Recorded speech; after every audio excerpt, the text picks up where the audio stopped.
군사호흡 기술이 세계 최첨단 기술입니다.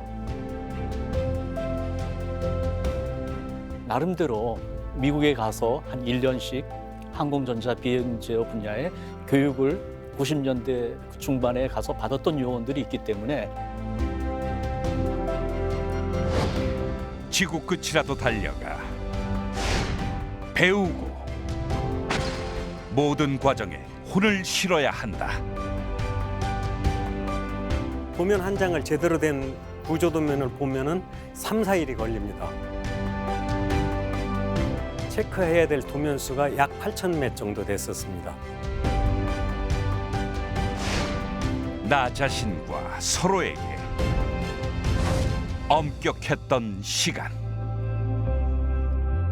약 2년 반 동안에 그 현장에 있던 분들은 환자가 70%였다고 보면 됩니다. 불신을 믿음으로, 러피드 현장에 나와 있는 요원이 자기들이 이 부분을 놓쳤다. 비품원 의견을 반영해서 자료들을 수정하겠다. 오해를 존경으로 바꾼 이 사업이 끝날 때 제가 훈장이라도 받게끔 꼭 도와드릴 테니까. 불굴의 스토리. 실제 운영 중에 있던 F-16보다 T-50 항공기가 항전이나 비행지어 분야의 결함이 훨씬 적었다.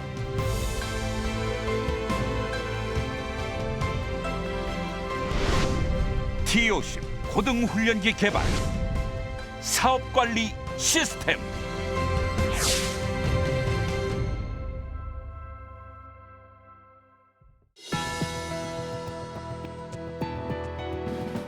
여러분 안녕하십니까? 첨단 국가의 초석, 방위 산업의 라미경입니다. 오늘은 지난 시간에 이어 T-50 고등훈련기 사업 관리에 대해서 알아보겠습니다. 모두 3개의 기관에서 일하셨던 분을 모시는데요. 먼저 국방과학연구소에 근무하시며 T-50 고등훈련기 사업의 체계 실장을 역임하신 박총영 실장님 모셨습니다. 안녕하십니까? 박총영입니다. 공군 항사단에 근무하시며 고등훈련기 개발 사업을 관리하셨던 고재일 대령 모셨습니다. 안녕하십니까, 고재일입니다. 국방 기술품질원에 근무하시며 T-50 개발 관련 업무를 주관하셨던 백승호 실장님 자리하셨습니다. 안녕하십니까? 백성호입니다. 마지막으로 공군 항사단에 근무하시며 T-50 개발 사업 관리에 참여하셨던 김성준 대령 함께 하시겠습니다. 안녕하십니까, 김성준 대령입니다. 박총영 실장님, 예. 이제 에피소드 한 가지 여쭤보고 본격적인 이야기 시작하겠습니다. 예. T-50 체계 개발 기술 지원 업무를 하시는 중에 감사원의 감사관에게 불려간 일이 있었다고 하는데요. 예. 좋은 일은 아닌 것 같고 어떤 일입니까? 예, 맞습니다. 제가 그 사천에 있는 동안에 매월 한 번씩 지휘부에 보고하러 ADD에 이제 가곤 했습니다. 어느 날 월요일 날 출근해서 ADD 가니까 전화가 와서 감사원에서 감사관인데 조사할 게 있으니까 내려오라고 그래서 갔더니 당신 요새 말로 오면은 갑질하지 않았느냐, 투서가 들어왔다.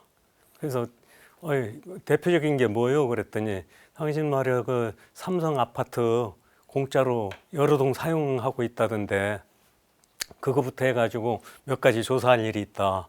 그래서 잘못된 정보인데 하여튼 내가 사천에 혹시 한번 가보셨어요? 이렇게 물어봤습니다. 그랬더니 안 가봤대요. 그래서 당신이 조사하는 거에 대해서 내가 어떤 말을 하더라도 믿지 않을 텐데 우선 가서 보고 와서 얘기하는 게 어떻겠느냐. 그럼 내가 다 얘기하고 나는 안 내려가겠다. 당신 기다리고 있겠다. 1박 2일로 ADD가 기상해가지고 잘 때까지 어떻게 하는지 가서 보고 와서 내한테 얘기하면은 내가 다 얘기해 주겠다. 그리고 내가 집에 계약서가 있으니 그 계약서를 그동안에 갖다 놓겠다. 그랬더니 맞대 현장 확인을 먼저 하고 오겠다고 그래서 이제 갔다 이틀 뒤에 왔는데 와서 전화가 와서 내려가니까 문 열고 저만큼 떨어져 있는데 그때부터 웃어요. 저를 보고. 그래서 뭐 잘 갔다 왔습니까? 그랬더니 예. 그러면서 제가 감사원 감사 생활 20몇 년을 했는데 국가를 위해서 이렇게 일 열심히 하는 사람들은 처음 봤습니다. 이렇게 하더라고요. 그래서 그래요? 그러면서 뭐 도와줄 거는 무조건 도와주겠대요. 그러면서 제일 먼저 꺼내는 게 이제 공군 BOQ를 ADD에 쓰게 해주겠다. 그래서 그거 지금 잘 있으니까 그러지 마십시오.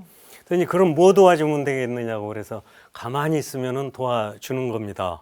그랬더니 뭘 봤습니까 했더니 아까 전번하고 아까 말씀드린 ADD 의원이 아침 일찍 기상해서 청소하는 사람들하고 밥 먹고 회의하고 이걸 다 봤어요. 그리고 이 사람이 결정적으로 뭐 한 게 10시쯤에 퇴근해서 이제 쫓아가서 숙소에 들어가는 걸 보고 여관에 갔는데 11시쯤에 방이 없다고 11시쯤에 오라고 그러더래요. 그래서 1시간 또 노닥거리다가 11시에 갔더니 방이 없으니까 1시에 와라. 그렇게 해서 이제 1시에 들어갔는데 시끄러워서 잠을 한심도 못 잤대요. 그래서 왜 ADD 사람들이 BOQ를 쓰든지 숙소를 써야 되는 거를 이해를 했습니다. 그래서 제가 계약서를 보여줬죠. 원래 다 그냥 사용하고 안 받는다는 거 저는 그런 게 없습니다. 내가 꼭 내야 되니까 시중 가격이 얼마인지 모르니까 그거 좀 알아갖고 얘기해 주시네. 저 계약하겠다고. 그래서 거기는 안 하려고 그랬었죠. 그 당시만 해도 업체가. 그런데 제가 끝까지 해서 내 개인 돈이지만 내가 내겠다고. 내가 이제 빌려준 거죠. 우리 ADD 요원들 쓰는 숙소 3동을 계약을 했습니다. 그래서 계약서를 갖다 놓고 이거 모르는 사람들이 자기들이 공짜로 사용하니까 나도 그런 줄 아는데 이 계약서 있어요. 이 돈 국가에서 지불하려면 절차가 하도 복잡해서 내가 개인적으로 이거 하고 있다. 그랬더니 이제 이 양반이 뭘 도와준다, 도와줄 거 없다고 그랬더니 이제 가면서 이 사업이 끝날 때 제가 훈장이라도 받게끔 꼭 도와드릴 테니까 연락하십시오. 그래서 나 올라간 적이 있었습니다. 그 뒤로는 이제 감사원 우리가 ADD 매년 감사 받잖아요. 국회에서도 받고 감사원도 받고 그러는데 이 사업에 대해서는 2번 다시 얘기가 나온 적이 없습니다. 그런 에피소드가 있습니다. 그러셨군요. 예. 말씀 잘 들었습니다. 김성준 대령님. 네. 이제 T50 체계 개발 당시에 이제 주로 시험 평가 업무를 좀 많이 하셨었는데요. 근데 구체적으로는 지상 시험 계획 업무를 담당하셨다고 들었습니다. 아마도 저희가 이제 앞으로 이후 프로그램에서 T50 개발 과정에 있어서 지상 시험 분야를 조금 이제 구체적으로 좀 다룰 텐데요. 당시 우리 대령께서 진행하시는 업무가 구체적으로 어떤 것인지 좀 설명을 좀 해주시죠. 네, 지상 시험 업무를 설명하기 이전에 그 시험 평가의 이제 근간이 되는 일단 규격에 대한 설명을 먼저 좀 드리겠습니다. 우리가 일반적인 규격서를 딱 열면 크게 4부분으로 구분이 됩니다. 첫 번째가 이제 스콥, 이제 이 규격서가 도대체 뭐에 관련된 규격서다.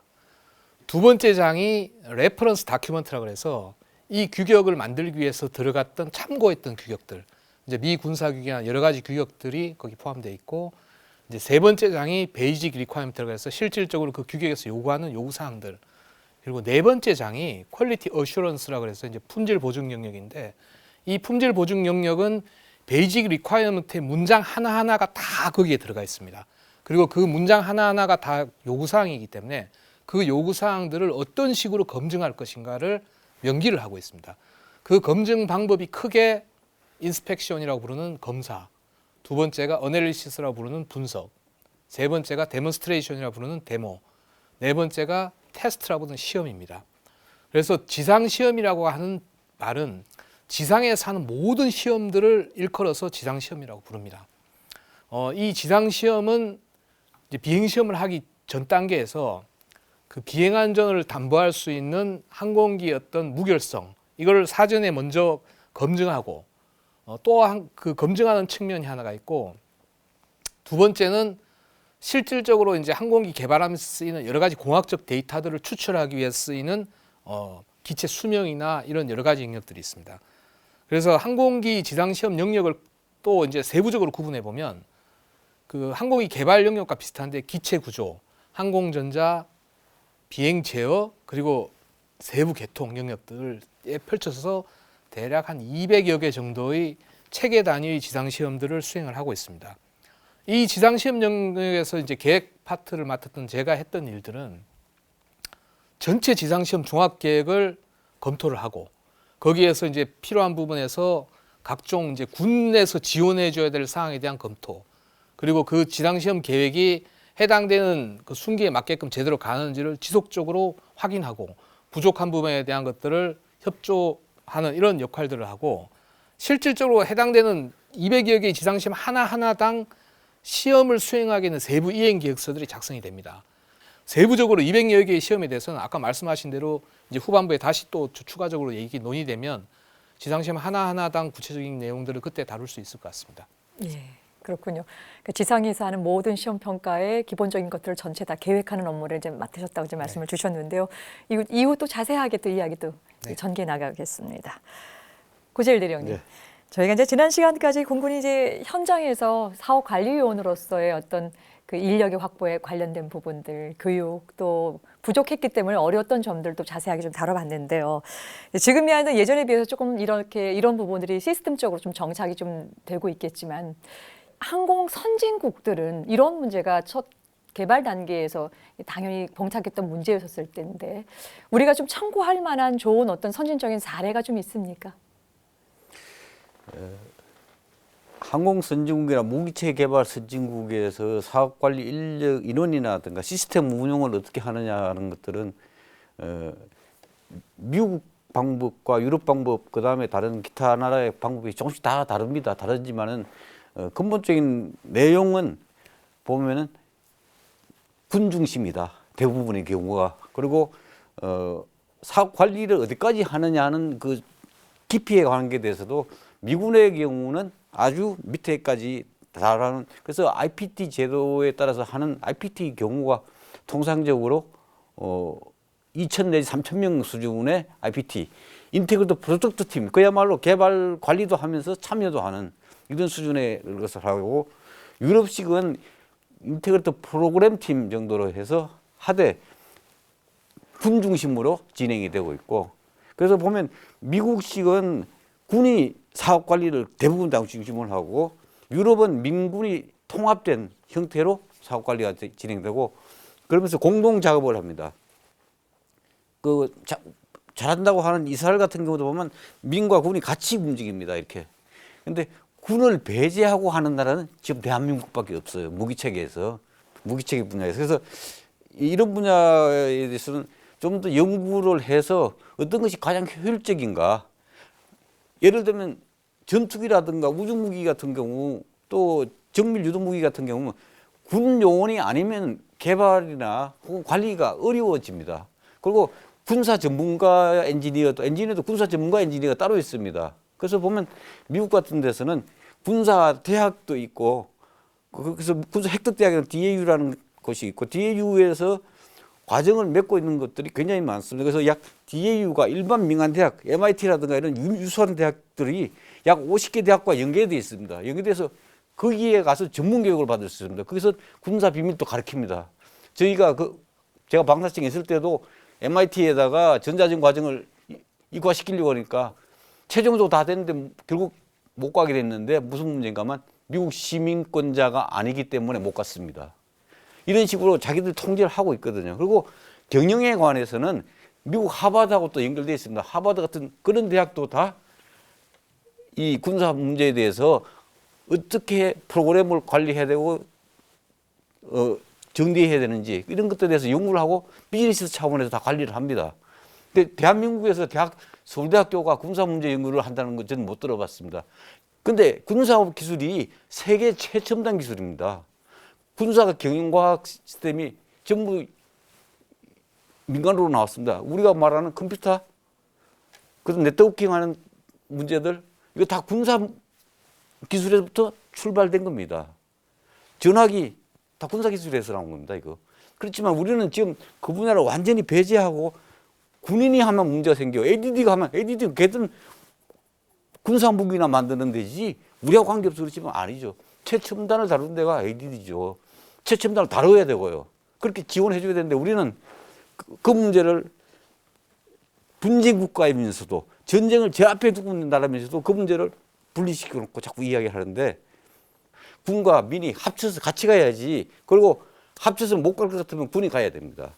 그렇게 가야지 이게 그렇지 않고는 이 항공기 같은 체계들 또 정밀 유도 무기 같은 체계들 첨단 기술 같은 체계들은 발전이 없다고 저는 봅니다. 예. 그래서 같이 갈 수 있는 제도를 만들어 달라. 굉장히 중요한 말씀을 지금 주셨는데요. 뭐 현장, 또 현실에 대한 어떤 진단을 하기보다는 제가 우리 김성준 대령님께 질문을 요거 연관해서 하나 좀 드려보겠는데요. 어떤 것이 옳고 그렇지는 않을 거고요. 뭐 여러 가지 경제적인 환경들 또 안보적인 요인들이 종합적으로 해서 결정을 해야 되는데 좀 세계적인 추세에 비추어서 유럽이 될 것인지 미국 쪽이 될 것인지 이런 것들을 겨냥해 봤었을 때 앞으로 우리가 좀 지향해야 될 지점은 어느 점이라고 보십니까? 그 지금 고재일 대표님이 예. 말씀하신 어떤 그런 부분, 저는 고 대표님 말씀에 거의 전적으로 좀 동감을 하고 있고요. 그리고 사실 고 대표님이 이제 군을 많이 배제하고 있다고 말씀을 하시긴 하지만 사실 현재 제가 작년까지 담당했던 한국형 전투기 개발 사업은 군 파견 요원을 한 30년 가까이를 현장에 내려보내서 지금 고 대표님 말씀하신 그런 부분에 대한 검토를 하고 있습니다, 사실. 그리고 사실 다른 사업들에서는 이제 그런 경우를 많이 찾아보기 힘들지만 전투기 개발이나 이런 부분에서는 정말 그 군의 어떤 그 운용 관점 이런 부분들이 포함되지 않는 상태의 개발은 나중에 개발은 진행되겠지만 나중에 실제로 운용 단계에 들었을 때 엄청난 엔지니어링 체인지나 이런 부분들이 발생하기 때문에 뭐 그런 부분에 대해서는 반드시 군과 민이 같이 합쳐서 사업 관리를 해줘야 되고 특히 그 전투기 같은 어떤 최첨단 무기 체계의 경우에 그 무기 체계를 운용하는 운용자가 반드시 사업 관리에 참여해서 그 사업 관리가 이루어져야지 그 해당되는 개발이 좀 실효성 있게 되지 않을까 생각됩니다. 예, 말씀 잘 들었습니다. 여러분께서는 지금 첨단 국가의 초석 방위 산업을 시청하고 계십니다.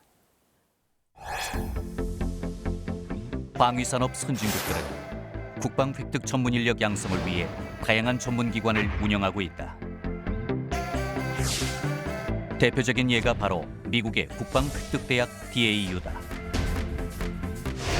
실무와 현장 중심으로 국방 획득 전문가를 양성하는 이 학교는 자격증 획득에 중점을 두고 체계적인 교육을 실시하고 있다. 영국 역시 국방 관련 전문 인력 양성을 위해 국방 아카데미를 운영하고 있다. 국방 아카데미는 국방학교와 통합지휘참모대학, 관리기술 국방 아카데미 대학, 국군 군종센터, 교육지원 국방센터, 그리고 국제 업무 그룹으로 구성돼 있으며 교육 과정은 각 대학 및 센터별로 나누어 진행한다.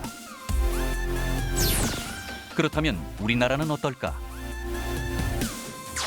방위사업청에서는 획득 업무 수행을 위한 개요와 실무를 교육하고 있으며 2007년 국방과학연구소가 개설한 국방과학기술 아카데미에서는 무기체계 연구 개발에 필요한 기술 분야 교육을 실시하고 있다.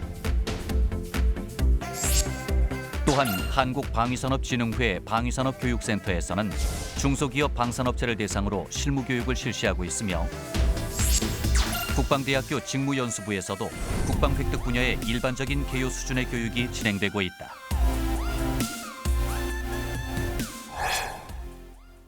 첨단 국가의 초석 방위 산업. 오늘은 T50 고등훈련기의 사업 관리에 대해서 살펴보고 있습니다. 백승호 박사님, 네. 저희가 이제 지난 시간에 풍간소에서 수행한 국방 규격화에 관련돼서 간략하게 말씀을 좀 들었는데요. 이제 고등훈련기 개발 당시에 풍간소는 규격화뿐만 아니라 이제 항공전자 또 비행제어 분야의 기술 지원까지 한 것으로 알고 있습니다. 이제 당시에 항공전자나 비행제어라고 한다면은 그 당시에 T50 그 개발 과정 중에 이 로키드 마틴사로부터 기술 이전을 좀 받았었거든요. 그래서 당시에 그 기술 이전을 받으셨던 분들 또 참여하셨던 분들이 나와서 이전에 프로그램을 충분히 좀 말씀을 좀 주셨는데요. 그런데 이제 이 업체와 업체끼리 진행하는 이 기술 전수 그 과정에서 과연 이 풍간소는 어떤 지원을 했는지 궁금한데요. 네, 사실 여기 우리 고재일 대령님이 그 나와 계시지만 최초에 이렇게 기품원에 풍간소에 그 당시 풍간소에 이 업무가 부여된 건 아니었습니다. 시간이 제가 생각하기로는 한 1년 반 정도 지나서 그 이런 항공전자 비행제어에 대한 기술 지원 필요성들이 부각이 됐을 때 이 정부 부서에서 지원할 수 있는 부서는 국가연과 기품원밖에 없었는데 아마 국가연 나름대로의 그런 그 어려운 사정들이 있어서 이 업무에 대해서 국방기술품지원에서 지원할 수 있느냐 그런 공군으로부터 요청이 있었습니다. 그래서 저희들 요원들이 나름대로 고민하면서 T-50 항공기의 가장 핵심인 항공전자와 비행제어 또 말씀하신 대로 이거는 미국 럭히드사와 또 삼성항공이 그 당시 분할해서 미국에서도 개발 업무가 이루어지고 국내에서도 이루어지고 기술 전수가 이루어지는데 기품원이 할 수 있는 일이 무엇이겠는가 이렇게 고민도 많이 했는데 그 당시 저희 현장 요원 중에는 KF-16 그 120대를 생산하면서 항공전자와 비행제어를 풍보 활동을 담당했던 요원들이 있었습니다. 근데 그 요원들이 나름대로 미국에 가서 한 1년씩 항공전자 비행제어 분야의 교육을 이미 90년대 중반에 가서 받았던 요원들이 있기 때문에 사실 기품원으로서도 당시 KF-16 양산이 현장에서 진행되면서 또 T-50 개발에 참여해야 되는데 이를 우리가 할 수 있겠느냐 또 해야 되느냐 그런 고민들이 있었지만 우리 한국에서 이 초음속 항공기가 이루어지고 정부 부서가 참여하는데 내일 따지지 말고 할 수 있는 대로 우리가 한번 해보자. 그래서 처음에 저희들이 역할 분담을 이렇게 한 거는 삼성항공에서 만들어지는 그 각종 그 AI라고 해서 에어로스페이스 이퀴먼트 인스트럭션에서 항공 장비 지침서라는 게 있습니다. 그게 이제 항공 장비들을 조립하고 시험하고 어떤 방법으로 시험하느냐 이런 것들이 다 갖춰지는 건데 굉장히 중요한 기술 자료들이 개발 단계에서 생성이 되는데 그것들에 대해서 저희 그 도미 교육을 받았던 저희 기품원 요원들이 기술 검토를 해주면 좋겠다. 그리고 이제 그런 각종 항공전자 비행제의 의사결정 그 협의회가 있을 때 공군 요원과 함께 기품원 요원들이 참여를 해서 나름대로 일부 기여를 했다고 합니다. 극히 일부분이었지만 제가 생각할 때는 누군가는 또 이렇게 해야 되고 그 역할을 기품원이 했는데 기품원 요원들조차도 또 기품원 우리 본부에서도 현장에 있는 저희들이 이런 역할을 중요한 역할을 했다는 것을 알고 있는 사람은 많지 않습니다. 예, 그렇군요. 네, 그렇다면 이제 풍간소의 이제 기술 지원이 어떻게 진행됐는지도 좀 궁금하고요. 저는 결과가 무엇보다도 궁금한데 어떻게 좀 잘 됐겠죠? 예비 설계, 상세 설계 이런 과정 중에서 산출물들이 규격화 자료들로 규격서, 시험 절차서 이런 것들이 계속 생성이 됩니다. 굉장히 방대한 양이 생성이 되는데 그때 그 사실 사업 관리인 공군이 최종 어떤 그 승인 권한이 있고 그거를 기술적으로 이제 판단해주고 검토 의견을 국가연 기품원이 그 내는데 항공전자 이제 비행 제어 부분은 앞에서도 얘기한 대로 그런 시험 절차서 또 각종 규격서 또 각종 의사결정의 그 산출물들에 대해서 저희들이 검토 의견을 냈는데 한 번은 현장에 나와 있는 럭히드 요원이 저희 그 담당자가 한 30페이지 정도로 그 럭히드 카이 삼성항공에서 한 자료들을 의로해서 이렇게 좀 바꿔야 된다고 이렇게 제안을 했는데 굉장히 그쪽에서 당황을 해가지고 아니 뭐 한국에서 이렇게 검토할 사람이 없는데 이런 의견을 내느냐 이렇게 해가지고 한번 회의가 마라톤 회의가 있었는데 럭히드 현장에 나와 있는 요원이 자기들이 이 부분을 놓쳤다. 하여간 기품원 의견을 반영해서 자료들을 수정하겠다 하는 그런 결과들도 있었고요. 하여간 극히 미약한 거였지만 그래도 이런 저희 그 현장에 사명감이 있는 요원들이 있었기 때문에 가능했던 그런 성과라고 생각이 됩니다. 예. 뭐 작은 얘기라고 말씀하셨는데 굉장히 중요한 사안을 좀 말씀을 좀 주셨어요. 우리가 이제 보통 이 풍간소에서 했었던 국방 규격화에 관련된 부분이 전체일 거라 생각을 했었었는데 오히려 또 그 영역이 아니었지만 기술 지원을 통해서 또 다른 어떤 그런 네. 메시지를 좀 전달을 좀 해주셨는데요. 고재일 대령님, 예. 당신이 사업을 관리하는 입장에서 풍간소가 이제 기술 지원을 했었다라고 하는 이 부분 객관적으로 어떻게 평가하십니까? 이 항전 분야와 비행제어 분야의 개발을 대부분이 록히드 마틴이 맡아서 T-50 때는 이제 하고 있었습니다. 일부분은 카이가 하고 있는데 당시 IPT가 기술 관리를 책임지고 있었기 때문에 제가 이제 책임을 지고 있는 부서죠. 이제 록히드가 개발을 하다 보니까 ADD가 그 기술 관리 지원을 하기가 좀 곤란한 입장이었습니다. 그리고 당시에 또 이러한 전문 분야의 연수를 받은 사람들이 ADD보다는 기품원에 그 양산 단계에서 이렇게 하다 보니까 거기서 이제 연수를 받은 분들이 계셨었던 거죠. 그래서 제가 기품원에다가 의뢰를 하게 되고 결심을 받게 된 거죠.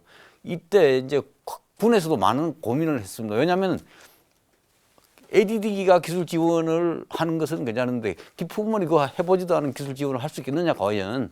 근데 저는 확실히 현장에서 F-16을 통해서 많은 과정을 보고 들은 사람이고 또 로키드 마틴을 통해서 많은 교육을 받았기 때문에 충분히 이 사람들도 할 수 있다. 그리고 ADD는 로키드 마틴이 개발하는 분야에 대해서 기술 관리 지원을 하기가 좀 입장이 곤란한 입장이니까 이 분야에는 오히려 기품원에 맡기는 게 좋겠다. 그래서 모든 걸 저한테 일임해 주면 제가 알아서 하겠다. 이제 그렇게 해서 지원을 하게 된 거죠. 그런데 사실 비행제어 분야와 항공 분야가 주변에 많은 우려가 있긴 했지만은 오히려 현장에 경험이 있던 분들이 이렇게 하다 보니까 굉장히 그 분야에서 기술 관리를 직접 책임지고 있는 저한테는 직접적인 조언을 많이 해주셨고 또 실제로 항공기 개발 과정에서도 그렇고 비행 시험을 통해서 T-50 시제기를 비행 운영하는 과정에서도 보면은 실제 운영 중에 있던 F-16보다 T-50 항공기가 항전이나 비행지어 분야의 결함이 훨씬 적었다. 시제품이 결함이 훨씬 적었다는 거예요. 그 분야는. 그걸로 봐서도 기술적인 관리 지원을 잘했다. 저는 그렇게 봅니다. 그래서 결국 누가 얼마나 전문성을 가지고 적극적으로 하느냐에 따라서 되는 것이고 현장에 경험이 있느냐 없느냐 굉장히 중요하다고 저는 봅니다. 예, 굉장히 긍정적인 평가를 좀 주셨는데요. 우리 김성준 대령님은 어떻게 평가하시겠습니까? 그 제 기억에 그 T-50 체개발 사업에서 국가연의 기술 지원 범위에 빠져 있는 부분이 지금 말씀하신 항공전자 비행저 주익이 있었습니다.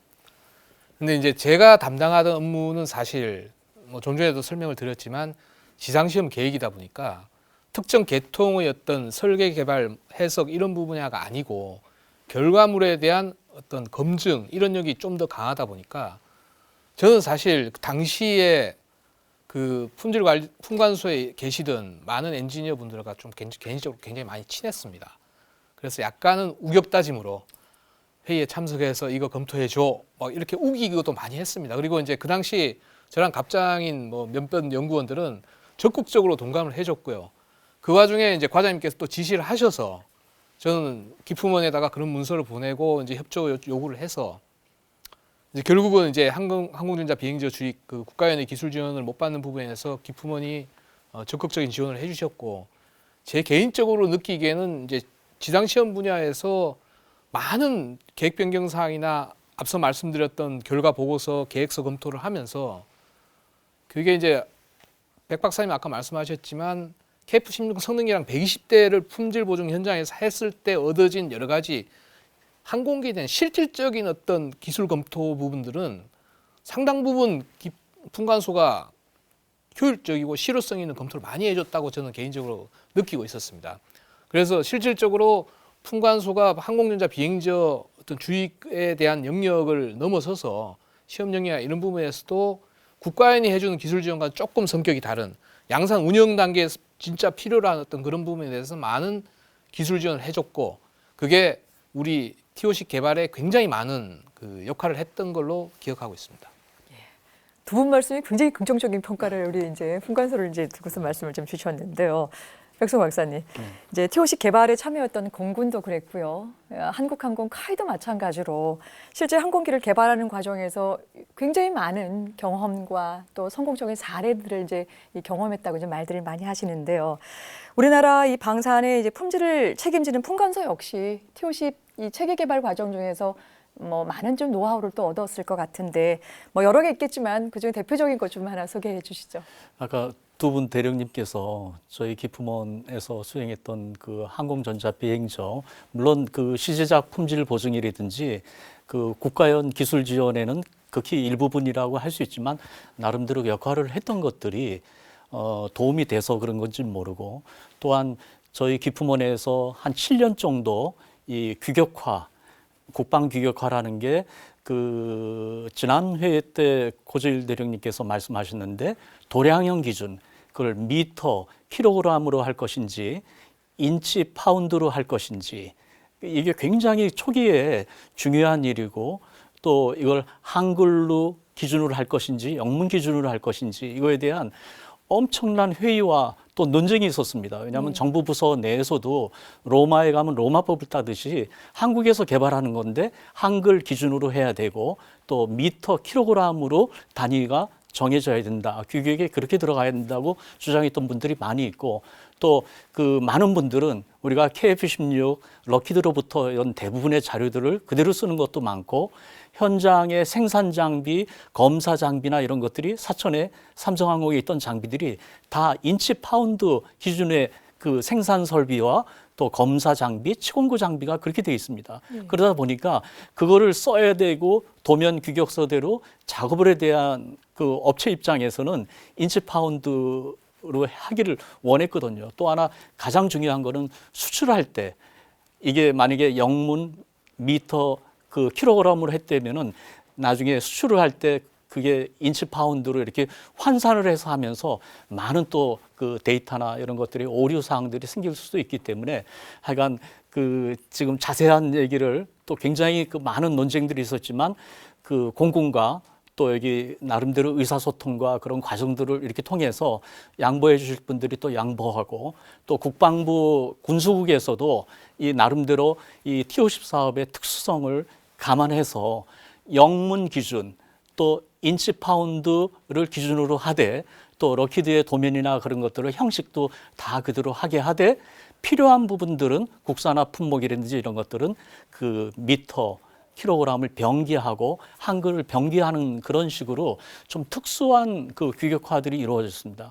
그래서 뭐 이제 성과, 기품원 성과를 제가 말씀드리는데, 그래도 그 당시 그런 의사결정을 통해서 지금 T-50 항공기가 해외로 많이 수출이 되고 앞으로도 더 많이 수출될 때 지금 그런 이 도량형 기준, 국방 규격화에 대한 그런 방향을 나름대로 잘 잡지 않았느냐. 물론 이건 또 그 다른 의견도 있는 분들이 지금까지도 있다고 생각이 되지만 기품원 입장에서는 하나의 성과고요. 그리고 다른 무기체계들, 전차, 장갑차들 이런 무기체계들은 초도 양산 단계 60%에서 70%의 도면 규격서들의 변경들이 일어납니다.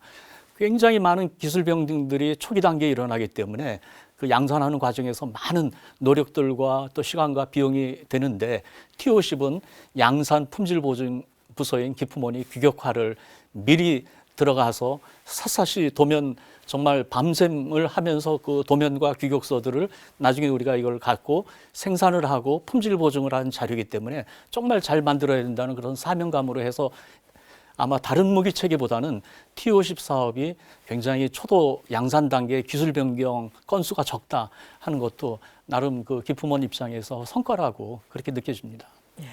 제가 이제 시간을 더 드렸으면 시간이 마무리될 때까지 성과를 좀 말씀하실 것 같은데 시간을 못 드려서 죄송합니다만은 좀 중요한 말씀 잘 들었습니다.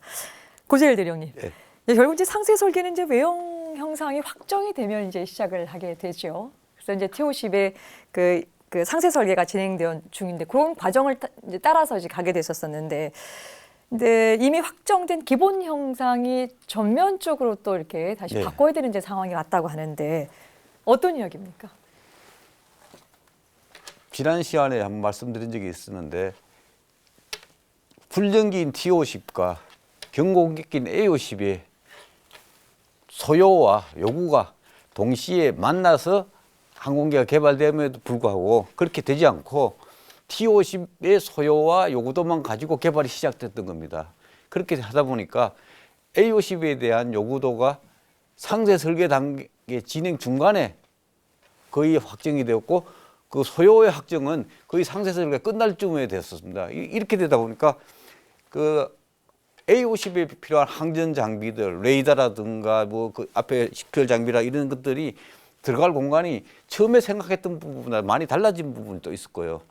또 이게 어택형 항공기이기 때문에 항공기의 하중 로드패스 이런 것들이 훈련기와는 다르게 무장을 단다든가 이렇게 되면 위치가 달라지기 때문에 로드가 달라집니다. 이런 것들을 추가적으로 계산하니까 이거는 전면적으로 보수하지 않으면 나중에 가서 다시 해야 된다는 문제가 생겼기 때문에 2단계에서 다시 하는 게 맞겠다 해서 제일 먼저 한 것이 항공기의 기축선의 하중 로드를 Y자 형태로 되는 것을 2개의 빔으로 바꿔서 하고, 그러니까 항공기 기골 자체가 완전히 바뀐 거죠. 그렇기 때문에 앞부분에 노즈 부분에 레이더가 달려 있으니까 레이더 달린 부분에 공간이 부족했던 거면 그 부분에 대한 공간 부분을 늘렸고, 그래서 약 12인치가 늘어났습니다. 그리고 랜딩 기어가 접히는 방법도 항공기 생존성을 위해서 접히는 방식을 완전히 바꿨고요. 또 무장이나 이런 걸 달고 하다 보니까 CG가 움직이니까 날개의 위치라든가 꼬리 날개 위치, 메인 날개라든가 위치 조정을 했고, 거기에 따른 무장이 장착되는 위치의 구조들을 보강했고, 수평 꼬리나 제일 뒷부분에 가서는 항공기 중심점을 맞추기 위해서 뒷부분이 가벼워져야 되기 때문에 기존에 알루미늄으로 하기로 했던 것들을 전부 복합재로 바꾸고 형상도 바꾸고 이렇게 해서 무게를 줄이는 노력들을 했죠. 그래서 전면적으로 다시 바꿨다. 왜?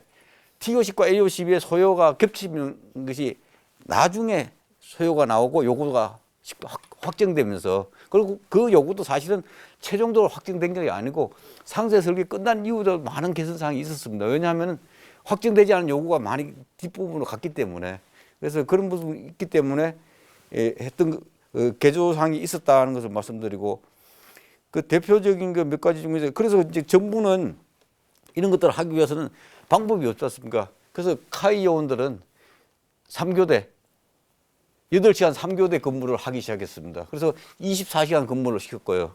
정부는 그렇게 할 수 없으니까 12시간씩 해서 24시간 근무를 했던 거죠. 그건 아무도 모르는 이야기입니다. 공군본부조차도 모르는 이야기입니다, 진짜로. 그래서 그 현장에 계셨던 분들만 고생을 많이 하셨고 힘들었죠. 그런데 밖에 계신 분들은 너무나 당연했던 걸로 그냥 쉽게 간 줄 알고 있습니다. 그게 그렇지 않았다는 거죠. 굉장히 힘들었던 기간이다. 약 2년 반 동안에 거의 여기 계셨던 분들만 뿐만 아니라 거기 현장에 있던 분들은 환자가 70%였다고 보면 됩니다. 예. 아, 오늘 근데 비하인드 스토리가 좀 많이 나와가지고 좀 말씀 잘 들었습니다. 여러분께서는 지금 첨단 국가의 초석 방위 산업을 시청하고 계십니다.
네, 이제 약속된 시간이 돼서 이제 마지막 질문을 좀 드려야 될 것 같은데요.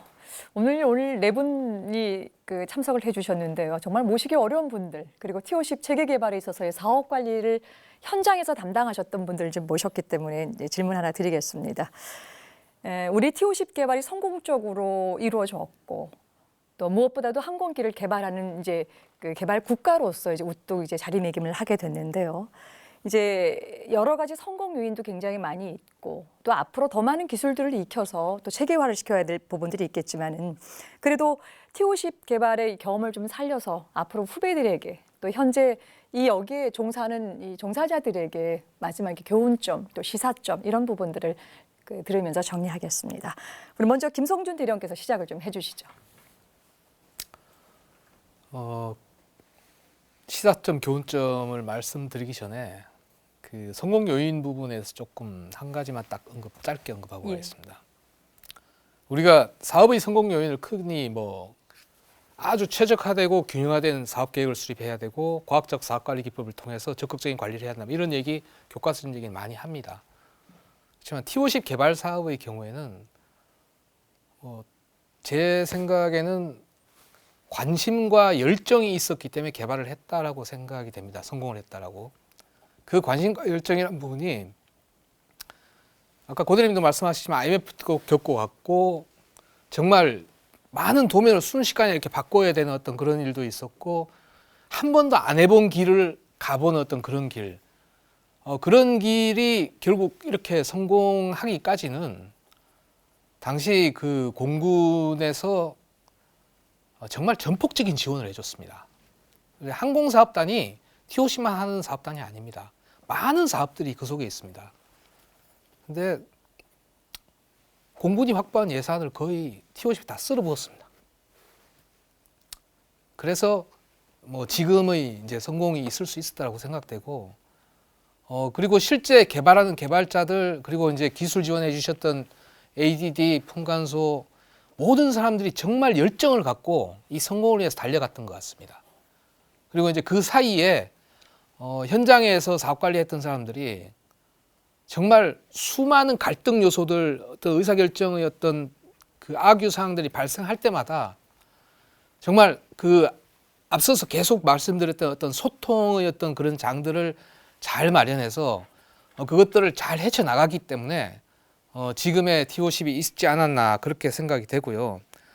그래서 앞으로도 계속 힘써야 될 부분들은 역시 소통을 얼마나 잘 하겠는가, 소통을 잘 해야 되고 그 프랑스식의 어떤 IPT가 아닌 이제 미국식 IPT 형태로 해서 그 WBS 말씀드렸던 그 워크 패키지 단계의 어떤 상세한 그 검토, 그 설계 내용에 대한 어떤 검토 이런 부분들이 조금 되어야 됩니다. 그게 되려면 결국 사업관리 인력의 전문성과 인력의 확보, 뭐 교육의 필요성 이런 것들이 사실 함께 가야 됩니다.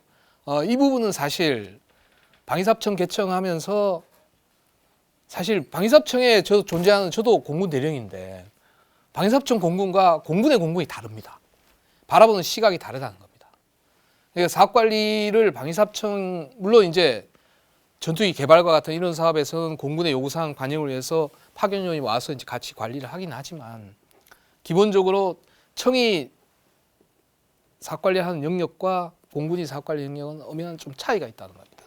그런 부분들을 괴리를 잘 메꿀 수 있게끔 어떤 제도적인 장치나 이런 부분들이 앞으로도 계속 가야 될 것 같고 지금 현재 국방개혁에서 많은 그 공군의 일반형들이 방위사업청으로 순환근무를 해야 된다는 어떤 그런 장관님의 취지도 아마 그런 부분하고 일맥상통하는 것 같습니다. 그래서 제가 힘써야 될 일은 최종적으로 정리를 하면 소통을 잘해야 된다. 서로 같은 일을 놓고 다른 입장에서 다른 부분을 볼 게 아니라 똑같은 눈높이로 똑같은 부분을 보면서 잘 가야지 그게 잘 돼야지 사업도 잘 되고 다 잘 된다고 생각합니다. 예, 감사합니다. 알겠습니다. 고맙습니다. 이번에는 우리 백성호 실장님께서. 네, 그 정부 요원들과 업체 요원들이 완팀이 되었기 때문에 그 열정을 갖고 또 사업 성공이 됐다고 생각이 되고요. 약간 제가 한 말씀 드리고 싶은 거는 결국 우리 시스템 엔지니어링에 대한 얘기도 많이 나오고 시스템적으로 개발하고 이렇게 하지만 그 일을 하는 중심에 있는 사람은 그 역시 사람입니다. 그래서 그 지금 카이 삼성항공 출신들 해서 그 다음 KUH, LAH 또 KFX 사업에 남아있는 사람들도 많지만 많은 분들이 또 퇴사하고 다른 데서 일을 하고 정부 요원들도 또 마찬가지입니다. 그런데 하여간 럭키드나 보잉이나 이런 그 회사 그 직원들처럼 좀 오랫동안 이 오랜 사업 실패 성공 경험을 가진 요원들이 또 이렇게 국가 항공산업 발전을 위해서 오랫동안 일할 수 있는 그런 계기들이 또 제도적으로 좀 보완이 됐으면 하는 그런 바람이 있습니다. 예, 귀한 말씀 고맙습니다. 이번엔 고재일 대령께서. 예. 이 사업의 성공 요인은 뭐 여러 가지가 있습니다. 그 뭐 F-16을 모델로 했다든지 록히드 마틴을 세계 최고 좋은 회사인 록히드 마틴을 전투기 개발 같은 회사로 동료로서 일했다든가 이런 여러 가지 있지만 가장 중요한 성공 요인은 저는 누가 주인 의식을 갖고 했느냐. 누가 주인 의식을 갖고 했느냐. 그 집을 지어도 그렇죠. 집 장사가 짓는 집하고 주인이 짓는 집하고 집이 틀립니다. 마찬가지 누가 주인 의식을 갖고 했느냐. 그래서 정부가 그 당시에 있던 한마음이 돼서 주인 의식을 갖고 제대로 하지 않느냐. 이렇게 해서 저런 생각이 되고 그래서 성공했다고 저는 보여집니다. 보안 발전시킬 상으로는 좀 더 발전적으로 합리적으로 과학화된 그 체계 개발이라든가 획득 제도를 발전시켜야 된다. 그래서 지금에 있는 획득 제도가 다음에 무기 체계도 계속 잘 맞아 들어가려고 생각하면 안 됩니다. 다음에 무기 체계는 다음에 맞는 제도와 절차가 또 있어야 됩니다. 그렇기 때문에 획득 제도 발전, 보안 발전을 위해서 노력해야 되고 두 번째는 이것을 개발된 체계를 어떻게 검증해낼 것인가요? 사실은 검증 분야가 제일 안 되어 있습니다. 한국은. 시험에 대한 능력이란 또 시설이라든가 인프라가 안 되어 있는 상태에서 제품만 만든다고 되는 것이 아닙니다. 그래서 이 검증을 어떻게 보안 발전시킬 건가 이 두 가지 측면의 보안 발전이 된다면 저는 그 두 가지를 바라고 있습니다. 예, 고맙습니다. 우리 마지막 박정용 실장님 예. 간단하게 좀 저는, 요약을 예, 해주시죠. 예, 다른 예. 분들이 다 말씀하셔서 저는 이 프로그램을 그 정책 결정자들이 혹시 본다면은 꼭 PIP 성능 개량 계획 그걸 지금 KUH도 그렇고 KT1도 그렇고 우리 ATPS 떨어진 것도 저는 거기에 원인이 있다고 생각을 합니다. 이 지금 수십 년 전에 아날로그 세대들이 각종 걸 설계하고 만들었는데 평가하는 사람들은 지금 디지털 세대들이 했거든요.